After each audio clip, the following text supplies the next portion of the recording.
আজ গাইস এই পুরনো রুমটাকে একটি লাক্সারিয়াস বাথরুম বানানোর জন্য কাজ স্টার্ট করব। তো তার জন্য সকাল সকাল ঘুম থেকে উঠে আমরা বেরিয়ে পড়লাম কাজে যাওয়ার জন্য। ব্যাগে করে 3টে ছেনি আর একটা হাতুড়ি নিয়ে বেরিয়ে পড়লাম। मगर क्यों?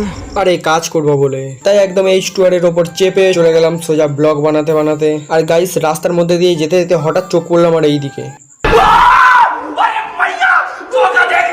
অত কারেন্টের তার দেখার পর আমি ভুলভাল রাস্তা দিয়ে নিচে নেমে পড়লাম। ভুলভাল রাস্তা যাওয়া সত্ত্বেও আমি তবুও ঠিক জায়গাতেই পৌঁছে গেলাম। আর কাজে জায়গায় পৌঁছানোর পর আমি আমার গেটআপটা চেঞ্জ করে নিলাম। এই রুমটা বানানো হয়েছে বাথরুম করার জন্য, আর এটা একজনদের নতুন বাথরুম। আর এই রুমটার মধ্যে আমি কাজ করবো প্লাম্বিং এর। তো ফাইনালি গাইস কিছুক্ষণ কাজ করার পর আমার অবস্থা ঠিক এই রকম।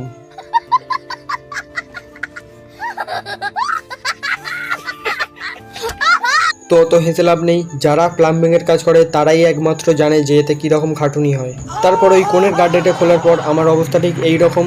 আজকের মতো কাজটা এখানেই সমাপ্ত। আমি এখন আমার H2R করে বাড়ি যাই। তোমরা এইরকম মিনি ব্লগ দেখার জন্য চ্যানেলটাকে সাবস্ক্রাইব করে দাও। Bye bye.